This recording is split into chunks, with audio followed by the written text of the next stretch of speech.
उल्टा चश्मा में दर्शकों आपका स्वागत है। मैं हूं आपके साथ राशिद ज़हीर। पूरी दुनिया की निगाह इस वक्त फलस्तीन वार पर है। हमास और इजराइल के बीच में जो झगड़ा चल रहा है, जो युद्ध चल रहा है, उस पर पूरी दुनिया बारीकी से नजर रखे हुए है और जानना चाहती है कि दरअसल वहां एक्चुअल में अब क्या स्थिति है। पूरी दुनिया जानती है कि हमास नाम के उस आतंकी संगठन ने किस प्रकार से इजराइल में घुस करके गोलीबारी किया, अगवा करके बहुत सारे लोगों को ले गया था।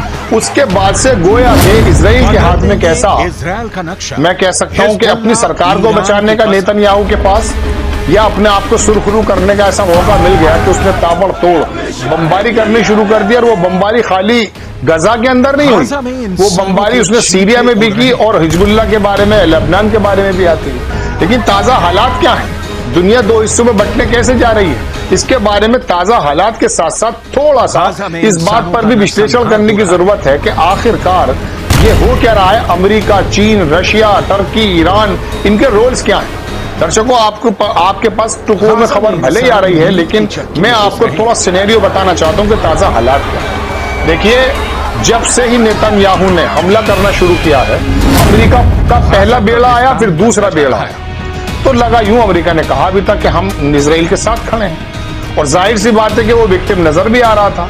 लेकिन उसके बाद 3000 लोगों को से ज्यादा जो वहां पर कत्लो गारत हुआ, 23 लाख की उस बस्ती के अंदर जहां 8 लाख बच्चे बसते हैं, वहां पर महिलाओं और बच्चों को बम से उड़ा दिया गया है। वहां की ज्यादातर बिल्डिंगों को बमों से उड़ा दिया गया है और वहां के हॉस्पिटल्स को बमों से उड़ाने की धमकी दी जा रही है और 24 घंटे का अल्टीमेटम देख के एक तरफ से दूसरी तरफ करने की बात की गई है। ऐसे समय में अमेरिका, ईरान, सऊदी अरब और विदेश मंत्री जो अमेरिका के, उनके दौरों का क्या क्या हुआ है, वो संक्षिप्त लफ्जों में आपको मैं बताने के लिए हाजिर। दर्शकों, ये चीज तो आपको मालूम ही है कि हुआ क्या है, लेकिन अब हालात ये हैं कि अमेरिका एक तरफ जहां ये कह रहा है कि दूसरा बेड़ा भी हमने भेज दिया, अब इसराइल के साथ हम खड़े हैं। कल ही खबर आई कि बाइडेन साहब ने कहा कि अगर गजा के अंदर जाएंगे तो ये बहुत बड़ी गलती होगी, उस पर कब्जा करना बहुत बड़ी गलती होगी, उसको रुकना चाहिए। लेकिन दूसरी तरफ अपने बेड़े भेजता है। अब बेड़े अगर भेजता है दूसरा भी, तो फिर तीसरी तरफ क्या होता, अमेरिकी तमाम अधिकारियों ने इसराइल को छोड़ दिया। बहुत बड़ी खबर मैं आपको बता रहा हूं, इसराइल के अंदर जो अमेरिका की एम्बेसी है, उसके माध्यम से खबर मैं आपकी स्क्रीन पर लगा के दिखाता हूं दर्शकों, कि वहां तमाम लोगों को परसों अल्टीमेटम दिया गया, एक वार्निंग दी गई, एक जो है मैसेज दिया गया कि सुबह 8 बजे, यानी कि कल सुबह 8 बजे तक आप हाइफा एयरपोर्ट पहुंच जाइए। हाइफा एयरपोर्ट जानते हैं ना, जो अडानी साहब ने एक्वायर कर लिया था। इसराइल में ना हवाई रास्ता है और ना जमीन का रास्ता है, पानी के रास्ते से तमाम अमरीकियों को करने का ऐलान कर दिया। पानी के रास्ते से भेजा गया, साइप्रस भेजा गया। ये किस वजह से, आप एक तरफ कह रहे हैं कि रुक जाइए, एक तरफ बेड़ा भेज देते हैं, तीसरी तरफ अपने अधिकारियों को, अपने अधिकारी को, तमाम फैमिली बच्चों सहित वापस आप पानी के रास्ते से साइप्रस और उसके बाद से फिर वहां अमेरिका ले जाने की कोशिश कर रहे हैं। यानी कि आपको मालूम पड़ चुका है कि मध्य पूर्व में, मिडिल ईस्ट में कोई ना कोई ऐसी, मैं कह सकता हूं, बर्निंग चीज होने वाली है जिससे आपको आशंका है। अब इसके दूसरे तरफ विदेश मंत्री जो अमेरिका के हैं, दर्शकों, मैं आपको शायद आपके संज्ञान में है कि उनका पूरा का पूरा दौरा विफल रहा है। वाशिंगटन पोस्ट ने तो लिखा कि यह दौरा विफल है, और बल्कि सऊदी सलमान जो है, मोहम्मद बिन सलमान, उन्होंने विदेश मंत्री से मिले भी नहीं थे पहले दौरे में, फिर वो वापस आ गए यूएई। वहां उसके बाद विदेश मंत्री चीन के, उन्होंने फोन किया सऊदी अरब के विदेश मंत्री को, दोबारा से फिर विदेश मंत्री गए और जाकर के तब मोहम्मद बिन सलमान से मुलाकात हुई। और फिर वाशिंगटन पोस्ट लिखता है कि 12 घंटे इंतजार करा मोहम्मद बिन सलमान ने। वो मिस्र गए, वो जॉर्डन गए, वो फलस्तीन गए, वो लेबनान गए, वो कतर गए, वो सऊदी अरब गए, यूएई गए, लेकिन वो टोटल दौरा नाकाम रहा। मिस्र के बादशाह ने भी, जिनको हम जो है ये कह सकते हैं कि दरवाजा खोलने का बड़ा दबाव है, उसके बावजूद भी उन्होंने दरवाजा नहीं खोला। मिलने के बाद तो विदेश मंत्री का दौरा पूरी तरह से विफल। और वहां ईरान सबसे बड़ा रोल प्ले ये कर रहा है कि ईरान ने यूएनओ के डेलीगेट से ये साफ कहा कि यूएनओ को बता दीजिएगा कि यदि अगर इसराइल का कोई नुमाइंदा आता है जमीन पर तो हम हमारे हाथ ट्रिगर पर है। ये समझिए, इतनी बड़ी धमकी और उसके बाद बाकायदा ईरानी अखबार में लिखा है कि उसके जो सोल्जर्स हैं, ईरानी जो सोल्जर्स हैं, उन्होंने मूव कर लिया सीरिया की तरफ।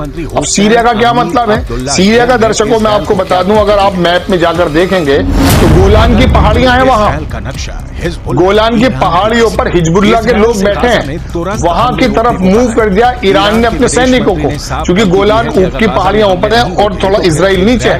वहां पर वो एक ऐसी मोर्चा बनती है कि अगर किसी भी रूप में गजा के अंदर इजराइल पहुंचता, अपने टैंक को दौड़ाता जो कि दरवाजे पर मौजूद है, उस समय ईरान भड़क सकता है। ईरान, और सबसे बड़ी खबर मैं आपको ये बता, शायद मालूम हो कि ईरान और सऊदी अरब दोनों एक मेज पर आकर बैठ गए और मशवरा कर रहे हैं। और इससे सबसे बड़ी खबर दर्शकों मैं आपको ये बता देता हूं, 3 दिन पुरानी, जो शायद आपके नजरों के सामने नहीं आई होगी, कि सऊदी अरब जो किसी जमाने में इजराइल को एक्सेप्ट करने वाला था, मान्यता देने वाला था, बात चल रही थी, उसने इजराइल के साथ अपने संबंधों को आइस में लगा दिया, बर्फ में लगा दिया और ईरान के साथ इंगेज हो रहा है। ये तमाम सिनेरियो है जो तमाम मुस्लिम वर्ल्ड को एक साथ करने की आशंका जता रहा है। यदि इजराइल बाज नहीं आता है, अमेरिका के कहने के बावजूद भी वो निरंकुश है, जैसा कि खबरों से पता है, ऐसे समय में ईरान, सऊदी अरब और कतर और तुम्हारी यूएई और ये तमाम जो सीरिया और लेबनान है, ये सब इकट्ठा होकर के शायद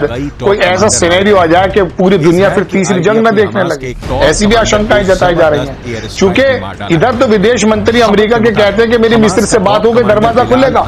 दरवाजा तो खुलता नहीं, लेकिन उधर ये कह देता है इजराइल कि मैं अपनी बॉम्बिंग बंद नहीं करूंगा, एयर स्ट्राइक को सीज फायर नहीं होगा। और सिर्फ पानी 10-12, आज शायद 11वां दिन है, पानी छोड़ने की बात है, वहां प्यास से लोग मर रहे हैं। दर्शकों ये टोटल सिनेरियो है। अब मैं आपको एक लाइन करके अपना एपिसोड खत्म करता हूं कि इसके अंदर प्यूटिन और चीन की भी एंट्री, वो किसी अगले एपिसोड में बताऊंगा कि किस प्रकार से प्यूटिन ने जो है तमाम लोगों को फोन किया, इंक्लूडिंग इजराइल ऑल्सो। लेकिन उससे पहले मैं आपको ये बताना चाहता हूं कि इजराइल यदि गजा के अंदर जाता है, जो कि हमास चाहता है, तो वहां होगा यूं कि इन्हें सुरंगों में और पतली पतली गलियों में लड़ने का कोई भी तजुर्बा नहीं।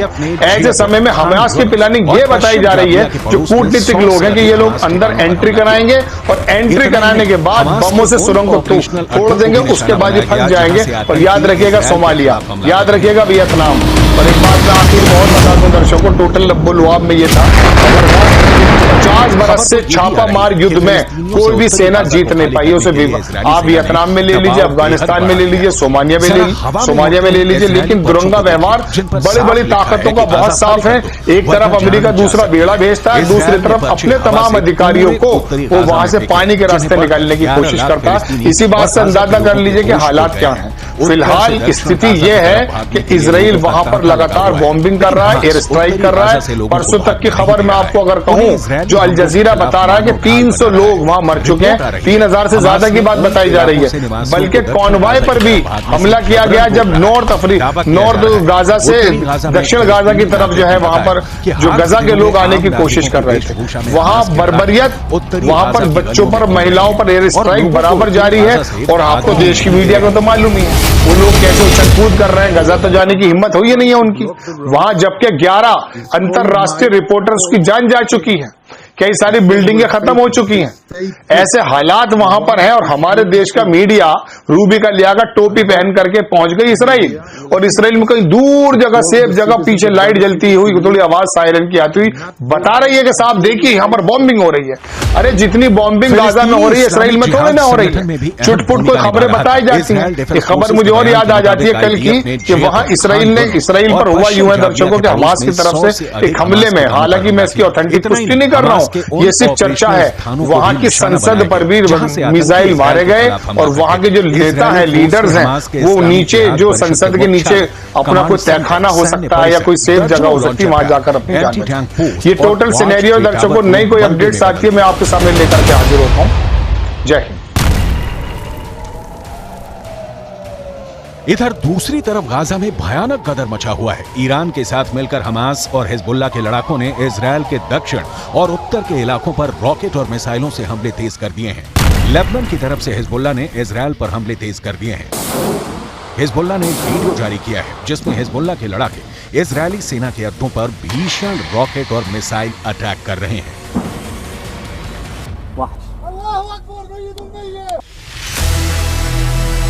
बदल देंगे इजरायल का नक्शा, हिजबुल्ला ईरान की कसम। इधर इजरायल की आईडीएफ का दावा है कि उसने हमास की भूमिगत सुरंगों से निकले आतंकवादियों के एक समूह को मार गिराया है। इजरायली सेना का यह भी कहना है कि उसने हाल के घंटों में हमास के कई ठिकानों पर हमला किया है, जिसमें जाबलिया, साइटोन, अल फुरकान और बेत हनौन के इलाके शामिल हैं।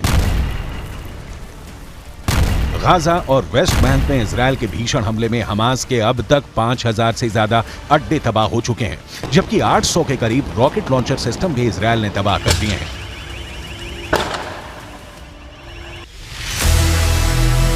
हमास की सुरंग में इजरायल के 10,000 सैनिक। इजरायल ने गाजा शहर पर हमास के कब्जे और गाजा पट्टी को नष्ट करने के लिए 10,000 सैनिक भेजने की योजना बनाई है। न्यूयॉर्क टाइम्स ने इजरायली सैन्य अधिकारियों के हवाले से इस बात की जानकारी दी है।